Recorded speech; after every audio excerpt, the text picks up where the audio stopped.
Thank you very much for having me here today. Welcome to the Affiliate Summit. It's great to be here. We're going to spend the next 45 minutes or so talking about different strategies of how and why to use video within your online marketing strategies. So just to get a show of hands of people who are here right now, I'm just curious, is anyone using video today within their online marketing strategy? Okay, that's 2 people. It's a fairly low percentage. Cool. So my goal here today is to really get across the point of, number one, if you're not using video, definitely that you should be starting to use video within your marketing strategy. And if you are using video, some good tools and tips in terms of content creation and different ways to be able to go ahead and use video and maximize the effectiveness and ROI of the video across your marketing strategy. One little caveat is when it comes to video on the web, and there's a lot of talk about different types of video that exists on the web. There are 2 types of video people talk about. One is long-form video and one is short-form video. The long-form video is not what we're going to talk about today. That's more like, you know, when you're going out there and you're going to Hulu or watching more like broadcast-type TV that you happen to be watching on the web today, which has its own advertising element along with it. We're going to focus a little more on what I call a short-form video, which is usually videos anywhere between 45 seconds to 3-4 minutes, which really focus in on a particular message that the video is trying to get across. When my partner and I founded our company, Viewbix, which is an online video marketing company, we had this vision that as the world of internet was sort of developing, and you went from text to photos to rich media, we said that there's going to be a similar type of progression within the world of video. And video itself should never just be a viewing experience, but should end up being a lot more of an interactive experience. And when we first started to look at people that were starting to use video within their marketing efforts online, one of the first companies that we came across was a company called BlendTech. I don't know if most of you probably heard of it. They have a great video series called Will It Blend, right? They had a great product, an amazing blender.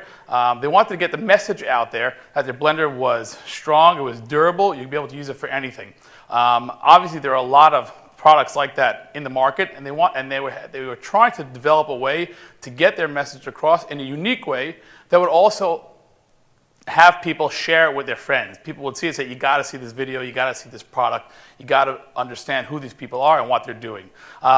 What made it even more difficult is that their VP of Sales and Marketing, George Wright, had a limited budget of about $50. Now, they did have a video studio in-house. I mean, it wasn't a full studio. They had a video camera. They had someone who knew how to shoot video. But they had a $50 budget to go ahead and make it work. And what they did was they created these really short videos. I don't know if you've seen it, where they take their blender, they put an iPhone into it or other things, and they blend an iPhone in a blender. And people were like, wow, these guys are crazy. Why would you want to blend an iPhone? And they came up with this concept of will it blend? And every week or month or so, they came out with different items they would be putting in the blender. And people it was very entertaining. It was very funny to see what they were blending next. The key is that immediately people saw this outrageous act that they were doing with their blender. They associated the blender with, hey, it can blend, even consumer electronics. So obviously it can do a great thing for my kitchen usage. But more importantly, people were sharing it with their friends, saying, you got to see this. And immediately what they saw with this $50 investment and by putting it on YouTube and getting it viral out there, they saw an increase of over 500% in sales. So that was like the first inkling that we saw when we started out and onto our journey of the power of video and what people can do with literally not having to spend a huge budget, but are able to go out there and get their message across in a clear and concise way. So we're going to split up the session today with 2 parts. Really, the first part is really just explaining why we should be using video, or why video is growing at such an exponential rate on the web. And even videos, again, that are not entertainment-based, but videos that people are going to in terms of finding out more information about products or services out there. So there's tons and tons of stats out there in terms of the growth of video within the marketplace today. This is a famous stat that Cisco always talks about, that 90% of the web traffic will be video-based, over the next couple of years. There's no question about that because of the sheer size of the files that video takes. The video, from a bytes perspective, takes up a lot more. But I think what's much more interesting is when you start looking at, the numbers of people that are watching video, and number 2, even more importantly, that 76% of marketers plan to add video into their site or into their marketing strategy, right?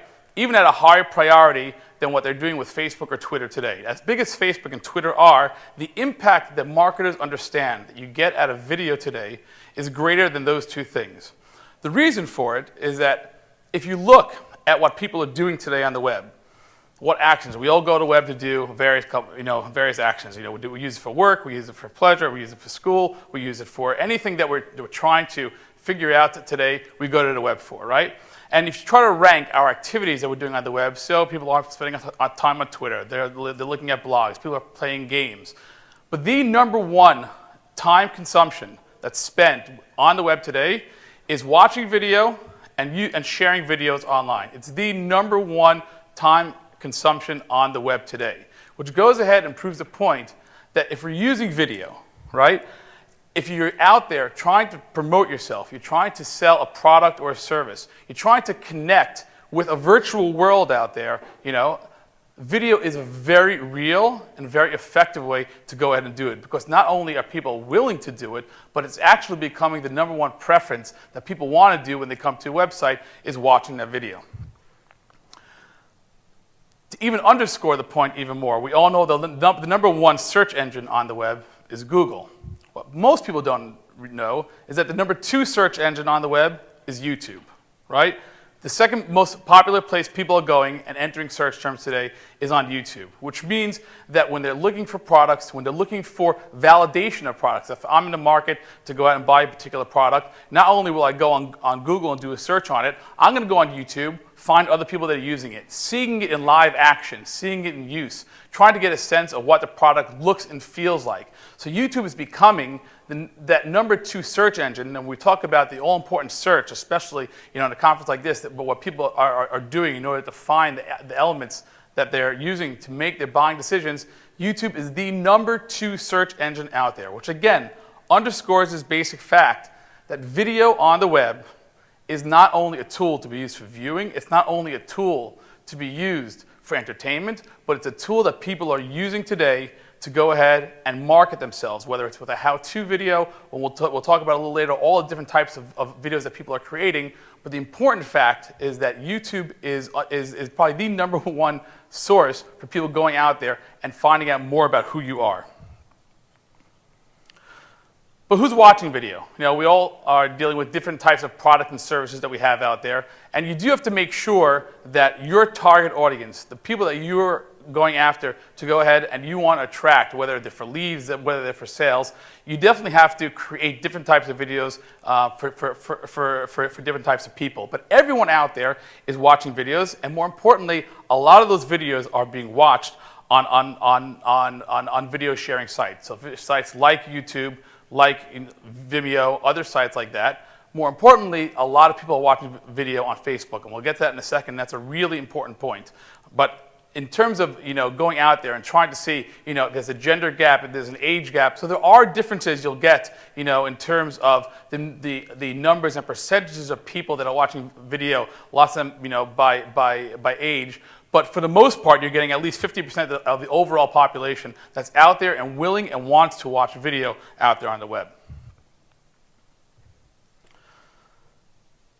The one element which is relatively new over the past couple of years, which really takes video to the whole new level, is the element of mobile. Okay, when we talk about people watching video on the web today, when we talk about all this video consumption that's going on, and we'll get to a little bit about how long videos should be.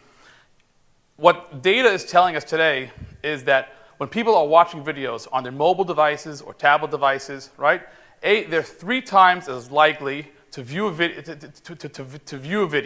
that appears on their mobile device, and more importantly, that they're more than twice as likely to complete that video on a mobile device than they are on the regular laptop or desktop environment. The reasons for it, a lot of people are talking about in terms of, where people are engaging with that video. So when I'm watching a video with my tablet, when I'm watching a video on my smartphone, right, sometimes it tends to be an environment that, is a little bit more relaxed. I'm sitting in my living room couch and I'm, surfing the web, and I have a little more time on my hands, so I'm willing to watch a video. But I think also, if you think about it, I've been in stores and I've gone shopping looking for products, and I'm doing some comparative shopping with my smartphone at the same time. And it's a very real life situation. I have a product in front of me that I can buy. I can go ahead and purchase on Amazon or other sites as well.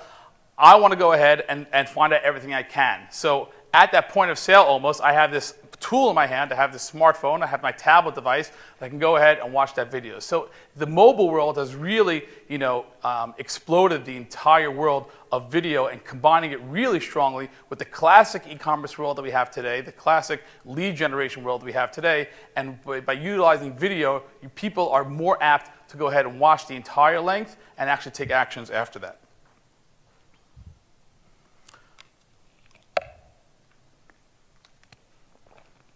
So video's big, and everyone knows it's growing.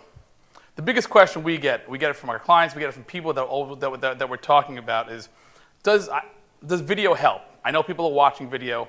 Is it going to help my business? Is it going to help my goals of driving more leads? Is it going to help the ultimate goal and getting an ROI out of the video? Because technically, to create a video is time consuming, it costs money. Am I going to get the result that I'm hoping from video versus other existing online strategies? Or is video going to be a distraction and take away from the opportunities that I have when someone comes to my site? So I think when you think about video in the world today, when we think about marketing video specifically, you have to ask yourself, in any marketing scenario, when someone comes to my site, I want them to do something. I want them to take an action. When someone watches a video, and the truth of the matter is, it doesn't make a difference if it's a video of my kids that I post onto Facebook for my friends and family to see, or a marketing video, any video that's out there on the web, all right, is going to evoke some sort of emotion, and that emotion is going to evoke some sort of reaction. If it's a personal video of my kids, of my family, right? So someone watches the video and they smile, then the purpose of my putting the video out there, I want them to smile. I want them to get appreciation for what my kids are doing. On the marketing side, if someone's watching a video and they like it and they connect to it, I want them to go ahead and share it with somebody. I want them to go ahead and take an action and come to my website. I want them to join my mailing list. I want them to buy a product. In other words, whatever you do, right, when you create your video, you always have to think and have in mind,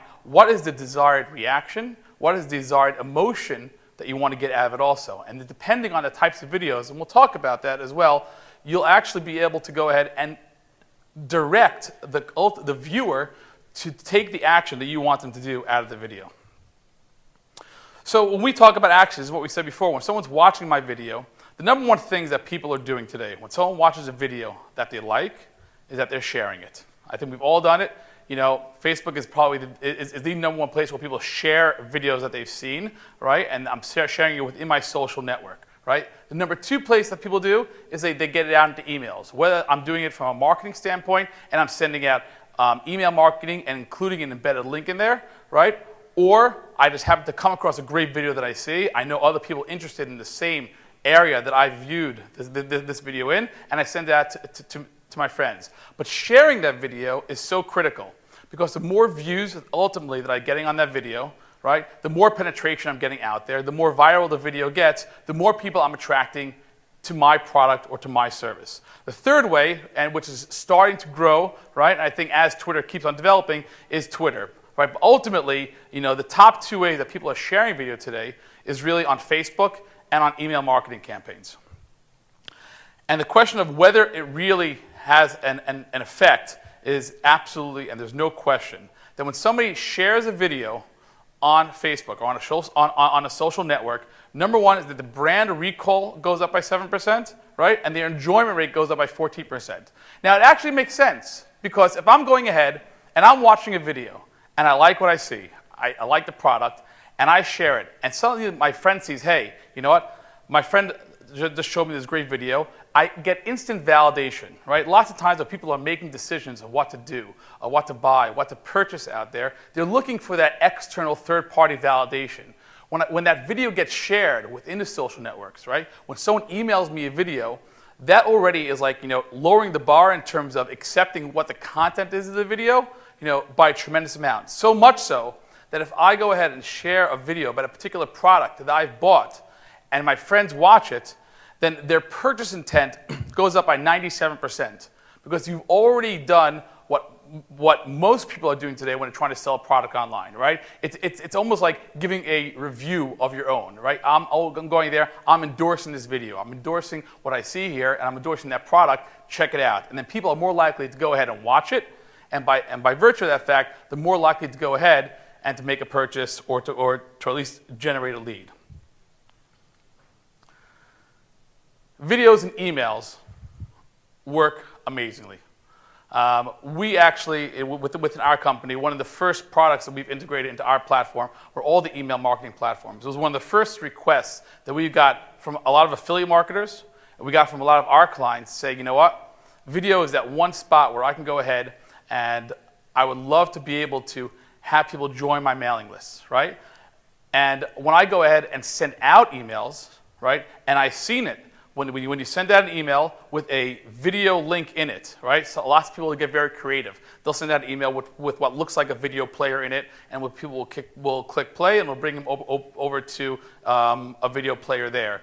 But what it does immediately is that it intrigues a person beyond what the email is, beyond having to read through a long email, whatever you're trying to explain there. People will say, okay, you know what? There's a video, let me see what he has to say. And I go ahead and I click on it, and it increases the click-through rates by 50%.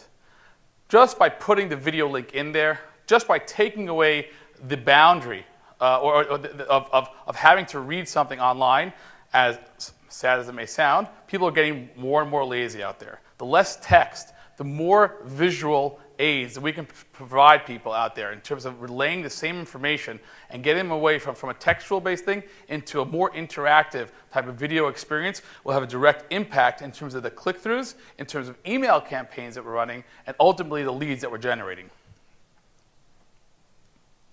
There's a famous case study that Cisco ran, which they put up videos on their site, and they started measuring, the impact it had to their website itself. So Cisco basically said that by just putting up videos on their site, they got 44% more page views on their overall site. So the videos, having them there, even if they weren't on every page, it engaged people at a higher level and at a much deeper level to start looking around their sites more importantly. I think what's even more interesting is that people were twice as likely to engage in high-value conversions, right, within Cisco. So if you're talking about, let's say we have a product which has a pretty high price point, right? So people are always looking for more information on that. When people get that information through video, and the video is done in a way that's very personal, that speaks directly to the point, that allows a person, it's almost like having that salesperson in front of them explaining what they're doing. At the high price points, it's almost critical to have video there, because by having that video on the page, especially at the higher price points, let's say you're talking about a great vacation deal, right? Let's say you're talking about a travel sites which have a higher price point. Having that video there is taking away those barriers, is building the trust level of the people that are watching it, right? And again, setting it up for the ultimate sale or lead conversion by using the video. In short, and what we like to say is that the video itself and the world of the web today is moving to become much more video-centric. So when you think about your website, you have to start thinking about your video itself being representative of your entire website. Beyond the fact that the amount of traffic that's going to be generated is going forward is going to be video traffic, right? But you have to start thinking that when people come to a website, okay, and they used to have a choice of text or video, 86% of them will choose to watch that video first. Okay, they'll immediately gravitate to your videos over there. Shoppers who view the videos, right, are 174% more likely to make a purchase than people who didn't watch a video. All right, so the videos themselves, okay, besides the fact that it's growing because people are watching videos, they're starting to trust the content that they get out of these videos. And they're able to consume that content faster and more effectively than just the regular text that they have on the websites. So now that we've talked about a little bit of the whys people should start using video, and obviously there are different types of videos that really are for everyone's, for different people's businesses, and depending on what stage you're engaging with your client, and we'll get to that in a second. The question is how? How do I create that video, right, that'll engage the client? How do I create a video that'll be effective, right? And what type of budgets do we have to be able to do that? So to create a good video is definitely a combination of art and science. You know, there's a lot of empirical data that goes into creating video and a lot of testing that you have to do when creating a video, right? But there's also, in terms of a lot of art, in terms of the script writing, in terms of the creativity. You know, you go back to the example that we started with, which was the blend tech, will it blend? You know, it wasn't necessarily a video describing their product, right? But they use a very creative method that someone, as soon as they saw it, they started to attach the will it blend videos with the blend tech product, and therefore, you know, associate with that a strong blender, a good product that not only can blend, obviously, consumer electronic well, but if I'm making, you know, shakes and I have a lot of ice to blend or other things, other foods that I'm there, I start to associate a blender with a brand because I now think about, oh, you know, they had those funny videos. So there are 3 steps in terms of content creation when creating your video, right? There's your content creation, there's your content management, and your content delivery. When we talk about content creation, a lot of it has to do with the scripting and the planning of the video, the lighting, the videography, the actual creation of the video itself. Once a video is created, then we're going to start talking about, okay, how do I maximize the penetration and use of that video within my marketing strategy? How am I implementing video SEO around it, right? What kind of metadata am I putting in on my website and the video itself that'll help me get ranks within Google itself out there besides just the regular SEO that I'm doing on my regular website today. And more importantly, what type of analytics am I using today to measure the results of the video, and how am I able to measure ROI when it comes to video as well. The third part is the actual content delivery, which is a bit more of a technical aspect of it, but no less important. To know how am I getting the videos in front of people? What platforms am I using? Am I skinning the player to give it my own look and feel, or am I making it a more generic type of look? And when it comes to the types of platforms, there are things you have to start thinking about also in terms of video rights management, which play a key role. So when it comes to creating the content, first of all, there's a great book by John Cisco that anyone who's starting to use video out there should definitely read, called The Online Video Revolution. It's a great book that really is a good step-by-step to get you started with using video out there. But the first stage in creating video is planning, the scripting. You have to think about the talent, who's going to be the people inside the video, the videography, and we actually run a bunch of webinars for our clients on our website, not only about specifically video, but it happens to be there was a great webinar that I highly suggest. If you download the presentation, there's a link to it in the presentation on our website, given by Anthony Wong. He has a site called Do More Video, which basically tells people how to create videos using their own HD cameras in their iPhones or smartphones or tablets, and to do it in a quality way, where you can produce really good content at home without necessarily having to spend huge budgets by hiring videographers out there. And the last point, which we'll discuss right now within the creation section, is the video length. And we'll see in a second, you know, the importance of knowing how long to make your video, what information to get in by certain time points in the video, and then you can repeat it later on. But there's definitely a certain minimum time threshold that you want to be able to get your information in there by, so that you can give over to your prospects, to your clients, to your viewers, the information that you want them to do. So let's talk about planning for a second. This is probably the most important step that you have to take before making a video. Planning a video right will save you time, and therefore will save you a lot of money in terms of the video creation, right? So the first step is really understanding that every video out there that you're going to create, right, has a beginning, a middle, and an end, all right? Every video has to have those 3 parts. And like I said, you can repeat those 3 elements multiple times. You know, the DirecTV guys do a really good job at doing this when they're doing infomercials, right? They go ahead and they repeat the messaging over and over again. They repeat the value proposition over and over again. They get it in early, and then they repeat it more and more times to sort of, you know, drive home the message. But in the beginning of the video, okay, you want to really say, within the first 10 seconds what the video is about. What is the person about to expect? What should they expect to watch by getting through the rest of the video? Because you'll see that in terms of the timing of a video, if you can't get that message across clearly within the first 10, maximum 20 seconds, you're going to lose the person. They're going to stop watching your video. So within that first tranche of the video, at the beginning, the first 10 to 20 seconds, you want to get across what the video is about. After that, once they understand what the video is about, what the benefit is, what the problem you're solving is, then you want to go ahead and deliver your message. You want to deliver a concise, clear message of how you're going to solve the problem and how you're going to help them out, or what the product is or what the service is that you're offering at that point. And then right after you're done with that, right after you've stated the problem, you've stated your solution and how you're going to help them, or you stated your product and what the product's going to do for them, immediately the next point at the end of the video is a call to action. Every video is great. I can watch a video from today to tomorrow. If I don't know what to do after I watch that video, you're essentially wasting a view. They're watching a video, but they're not taking that action. Those are the three most important elements to understand when creating that video. And you can repeat these things throughout the video if you want to do a slightly longer form video. But in a good minute-and-a-half video, the first 20 seconds are what the video is about. The next 30 seconds or so is your message. And the last section of the video is what's the call to action. So let's talk about scripting.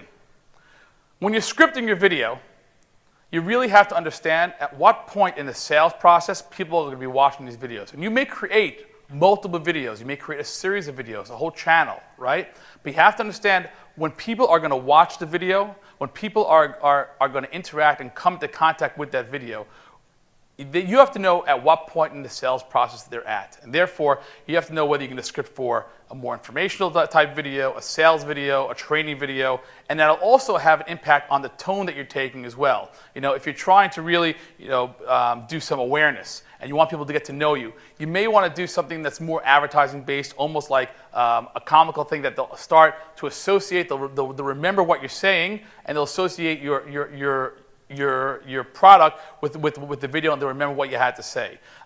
If you're talking about videos that are done in post-sale, you want to do upsells later on, right? So then you want to do either more training videos, some additional information, and those may be a little more formal, a little more talking head, a little more, people there showing you how to use a product and using it for great upsell opportunities. If you already have a person, if the person comes to a website, and you're measuring the actions that they're taking there. You know that they've already spent a couple of minutes looking at a particular product, but they haven't made their decision yet. You might want to have a video come which talks to the consideration of it. You might want to say, hey, we see that you're spending time looking at our product. Here's a case study of how well our product measures up versus the competition.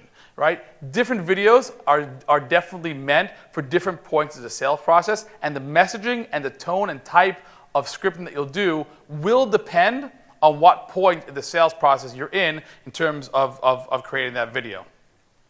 The next thing you want to do is decide on the talent. Once you have the script, once you've gone through that script, and by the way, I suggest, this is what we do when we've created our videos in-house as well.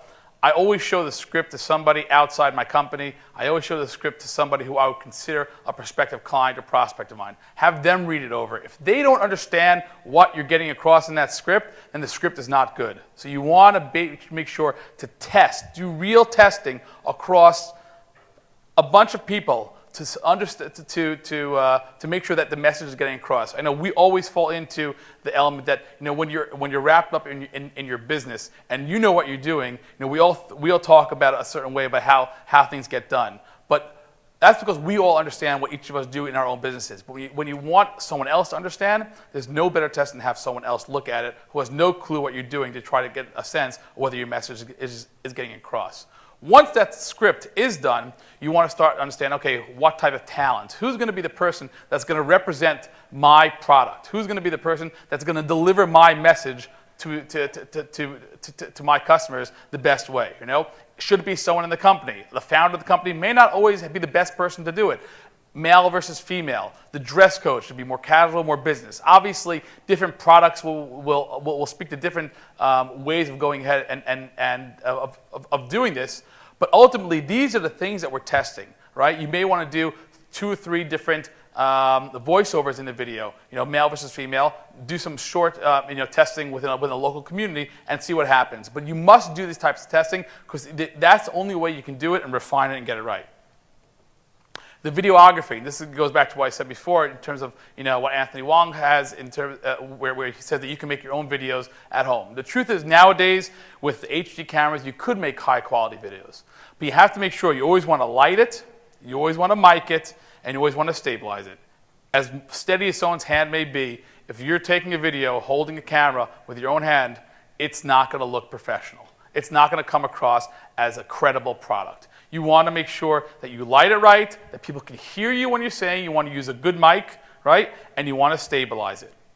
The one aspect which can really start to add cost to things is when you're talking about location, all right? And again, different companies have different budgets for things. If you want to take a video out on site, you want to go ahead and do it outside, it's definitely going to add to the cost. It might help to the effectiveness. So that's really a cost-benefit analysis you have to do versus how much am I willing to spend on my video versus how much more of a benefit will I have to do it in a different location. The length of the video is key. All right? If you can see the numbers on the graph over here, all right?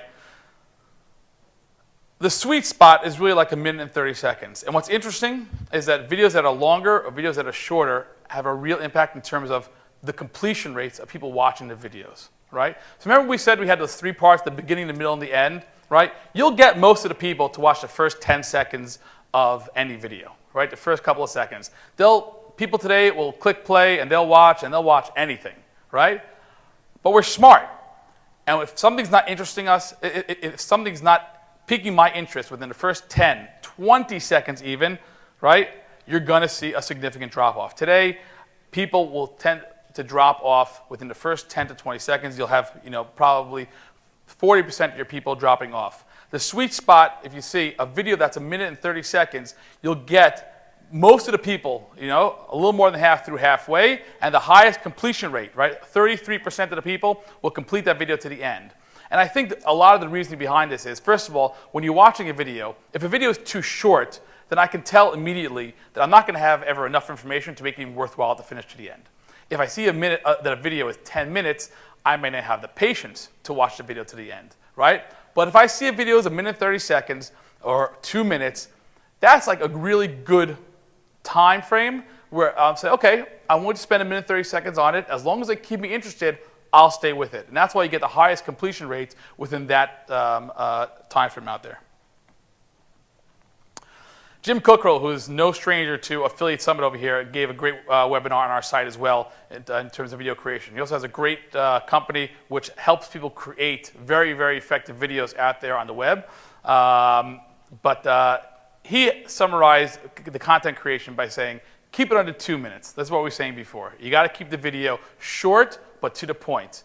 You always have to have your ABCs. I think it was in Boiler Room was the movie. It says you always have to always be closing. Right? Every time you're talking to someone, you always want to be closing. You always want to give them the call to action. Don't be afraid to ask for the action. Sign up here. Fill out my form. Ask for the call to action in the video. Don't rely on just being around the website. Ask for it in the video. Tell them how to take advantage of a deal, of an offer. Tell them how to buy a product. Do it within the video itself. Get animated. Don't just be a person standing on a screen and delivering a message, even if it's a great script. In today's world, people want to have that personal connection. And video is a way of having that personal connection, but you have to be able to do it in a way where you're building trust at the same time. Tell a story like the infomercials. The OxyClean, they always had those great infomercials about how to get clothes clean. They really did a good job at stating the problem, showing some backup from audience members of how it works. And they make it sound like someone giving you professional advice. Do the same thing. You want to be able to tell a story, even in that short period of time, in those short clips. Tell a story and be authentic. The next couple of minutes we're going to spend, and then we'll get to some Q&A, is now that we talked about the importance of video, and now that we talked about how to create your video, what we have to understand, and this is probably, I think, one of the most important things within video today, is that video is no longer a passive experience, right? Video should never be about just video views. Video should be about engagement. If you look at what the definition, right, of video marketing is on dictionary.com, right, it's to include a video into one's marketing efforts to promote an offer, right? We're promoting an offer, we're promoting a product. But if I promote that offer and a product, and I don't give someone the opportunity right then and there to take advantage of that, I'm losing an opportunity. I'm hoping that the person watches the video, and I'm hoping that that person then goes to my website or goes to take the next step to go ahead and complete the action. In today's world, there's no reason why you can't bring that to the doorstep of the person while they're watching the video itself. And there are multiple ways of doing it. YouTube, which is by far the most popular online video platform out there, has two main ways of doing this. There's a paid way and there's a free way. On the paid side, YouTube allows you to go ahead and put overlay ads on top of videos. So you can have your video and you can have an ad there as well, right? You're limited in terms of the number of characters and on what you can say, but you can do it on a pay-per-click type of a method. The other way, which is free, are annotations. Annotations are a great way to get more information besides what the video is saying. You can put in, your own comments over there on top of the video itself. The limitation to annotations is that even though they're clickable, they're only clickable to other videos on YouTube itself. They're not clickable off YouTube. Now, what a lot of people do to sort of get around this is that below YouTube, below the video player itself, they'll start putting hyperlinks below so people within the comments over there, you can start getting that. But now you're taking people off the video screen. And we'll get to in a second, there's a real difference in keeping people within the video viewing screen itself and not off it. But those are the two main ways that people are able to do it today using annotations or using the ads within YouTube. Sierra Tierra had a great case study that he did for TRX, which is an exercise product, where they measured actually the effectiveness of their videos on YouTube, and they've acquired an extensive video library.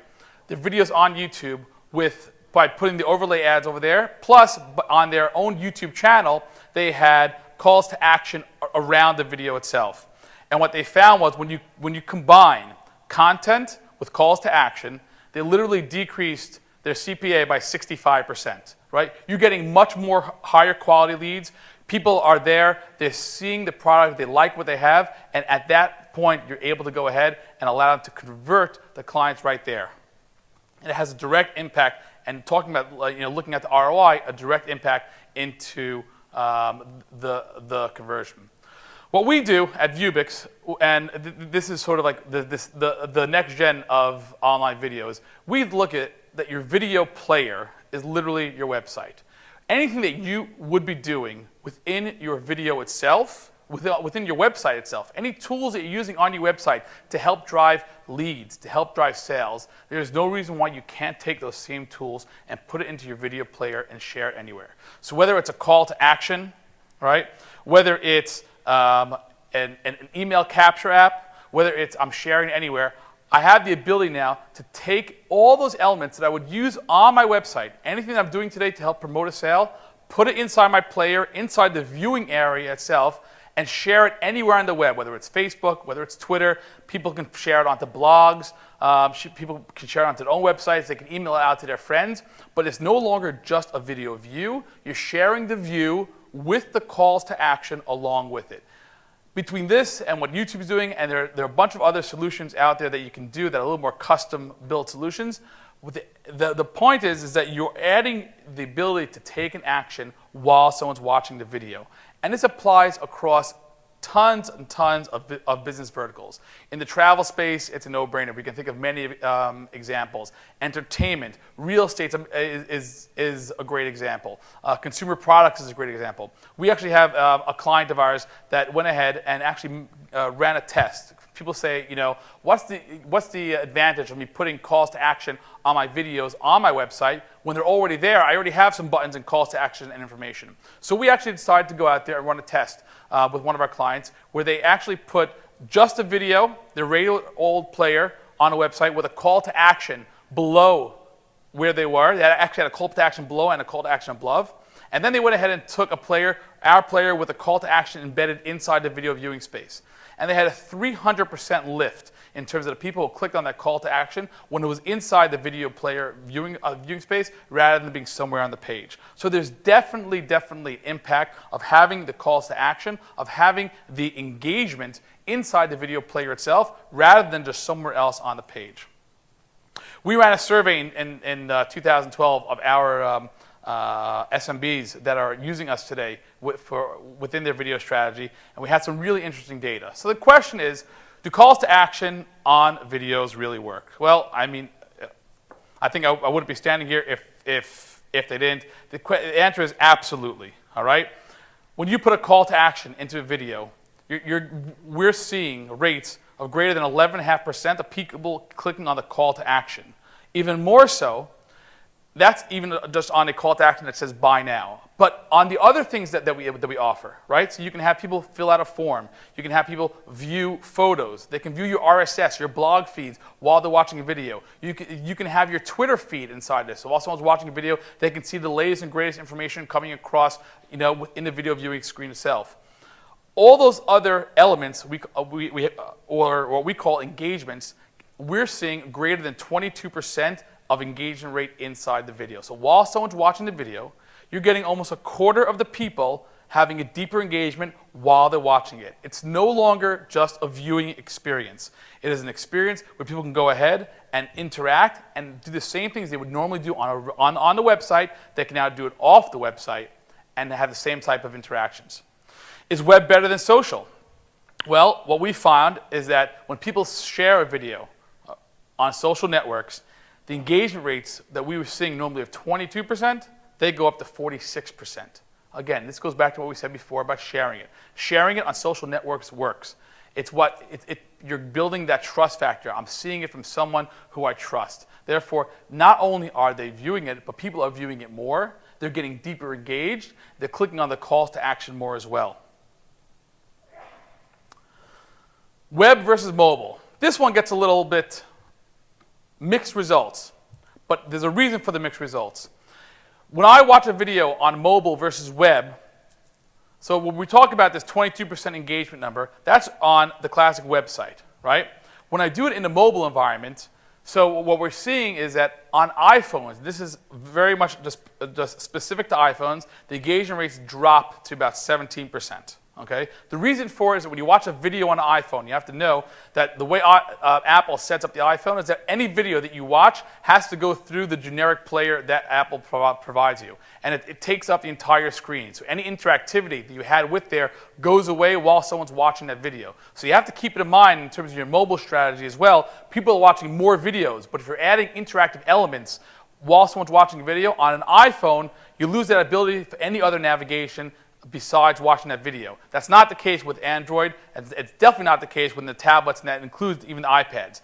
When it comes to tablets, the engagement rate actually jumped to 45 to 47%.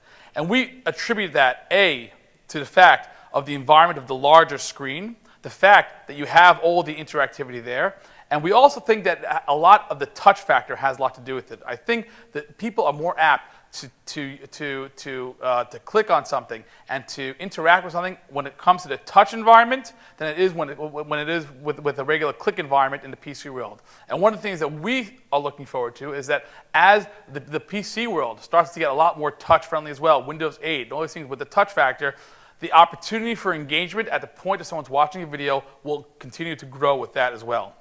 And one more fact, the lead gen and all of the email companies that you're able to do, it's an amazing opportunity. If not for anything else, when someone's watching a video, the ability to go ahead and have them fill out a form, to have them fill out a form to add them to your email list so that you can contact them later is the most important thing that you can do and the easiest thing that you can do when watching a video.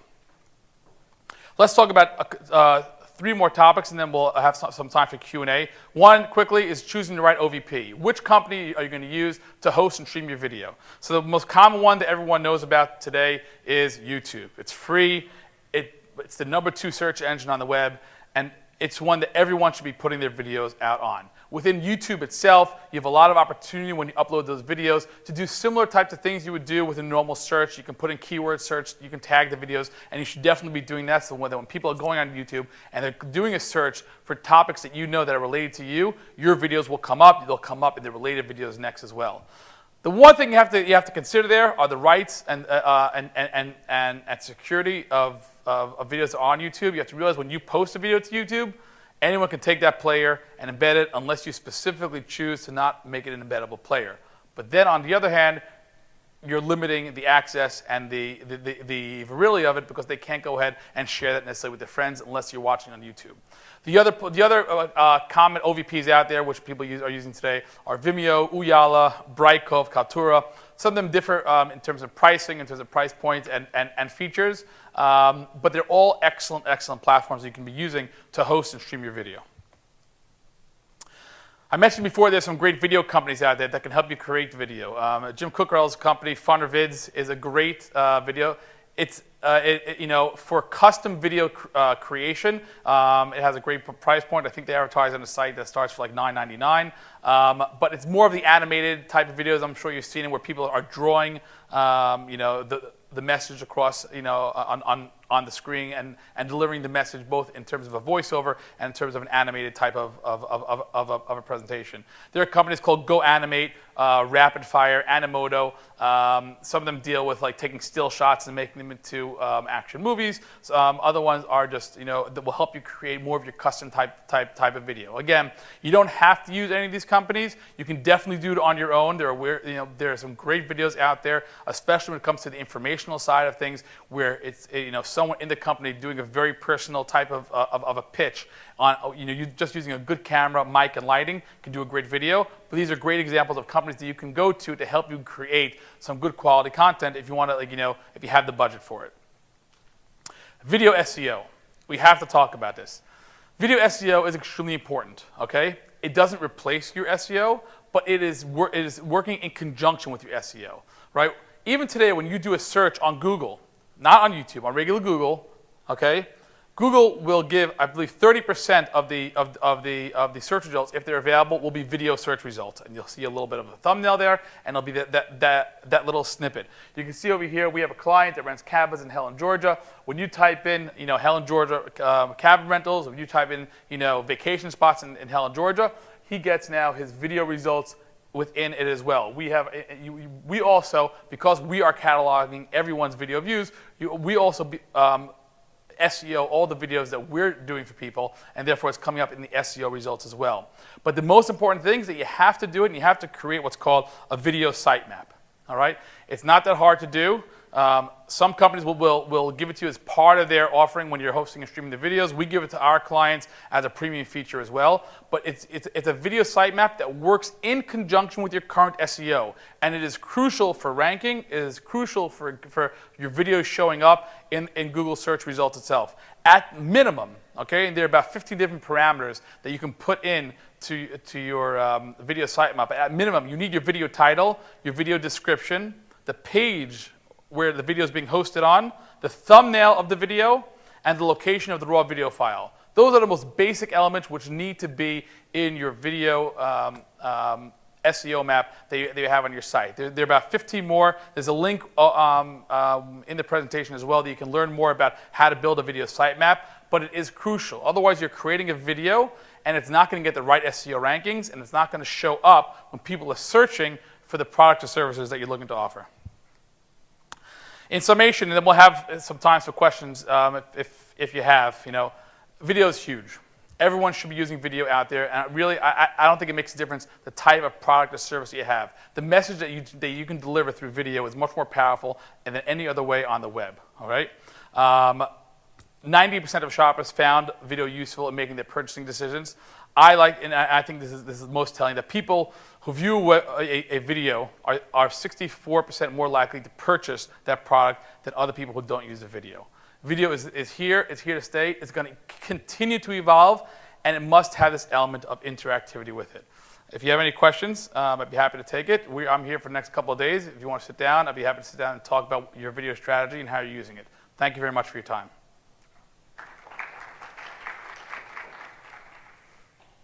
Any questions? Where can I get the slides? I think the slides should all be downloadable on the Affiliate Summit site. I think they have a place to download it. If not, you can come up to me afterwards and give me your card. I'll be happy to give it to you. Yep.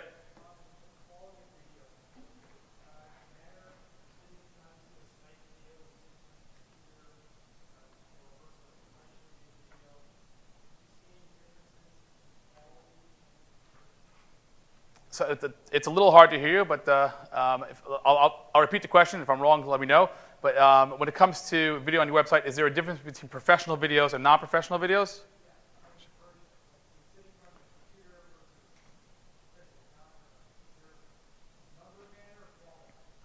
So look, I haven't seen a huge difference between a professional video and a non-professional video. But there's a caveat to that. When you say a non-professional video, it doesn't mean like an amateur video I'm taking holding my camera, right? The way I make that distinction is, whether I'm hiring a videographer to come set up a green screen and have the right lighting or mic, or whether, I've followed, instructions of how to just take a good quality video and get it done. There's no question that, you can spend a lot of money and have, an amazing videographer there, but if the content and the scripting of the video is not up to par, it won't have the same type of reaction. So, to answer that question, again, it's a lot of testing. If you're talking about advertising, right, let's talk about, for awareness. I would say having a professional scriptwriter, advertiser, and someone to put together a real budget around a video itself to really get your name out there, it probably has more of an impact. If you're talking about more informational type videos, case studies, I think a lot of that can be done much more on a personal level. Again, as long as it's done in a quality way, you will be able to get very, very similar types of conversions than if you shot that professionally. But it has to be done well. Again, if you're not going to do it well, spend the extra money and hire someone to do it for you. Yep.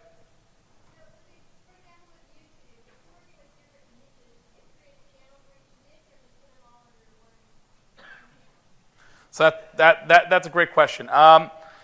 If you're working with different niches and you really have a separate marketing message for each one, then I would suggest creating a different channel for each one of them, right? What you could do is you could always, I believe YouTube gives you the ability to relate certain videos to one to another. I know we do it with an hour tool as well, but YouTube will allow you to relate certain videos. So even if you have separate channels because you have different niches, you could have related videos that you predetermine at the end of that replay screen that's there. So you're able to go ahead and do it. You don't want to distract people. The biggest problem with YouTube, and this is one of the things you have to look out for in video, is that the video, as much as it provides great information, it could be distracting also. People can get lost in that world of YouTube. They start watching your product, and suddenly they're watching, either a competitor or some completely unrelated product. So if you're talking about building your channel, you want to try to keep the content there as consistent to the niche that you're going after, right? Otherwise, you really run the risk of losing them within the abyss of what YouTube can be. Yep. Are there ways to tier access to your video where the public, anyone can see one set of videos, like you might put another set behind a paywall? So within YouTube, there's not a way today. With tools like that we have, or Brightcove offers, gating the video access, you definitely can. And there are times there are tools out there with a lot of these different OVPs that we mentioned, where you can have them watch sort of a teaser video and say, if you want to continue, enter your email address. If you want to watch the next video, enter your email address. If you want to watch the next video, come to my website. There are ways of gating it, both within technology that each of these OVPs offer, or just by having one video in a player, right? And this is not going to be a YouTube example, having one video in a player and then forcing them to go to a website to watch the rest. We have about 5 minutes. Any other questions? Yep. Like in that Google search results, like with that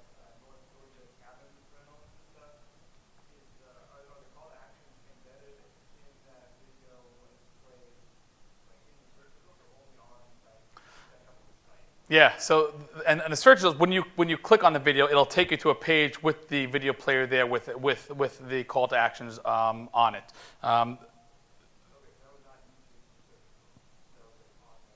Correct. That was calling their page. Correct. Now, it's possible if you do the right, setup with YouTube itself, it might send you to the YouTube site, but then you'll miss out on necessarily the call to actions that are there. So you're right. You do want to direct it to the page that you want it to come to, which is why when you're utilizing a tool like ours, we give you this video sitemap that the click through is being clicked through to a page which has a player with the interactive elements along with it. Anything else? Great. Again, thanks for coming. If you have any questions, my contact details are up there. I'm around for the next couple of days. You can tweet me or email me. I'm happy to sit down with anyone. Thanks a lot.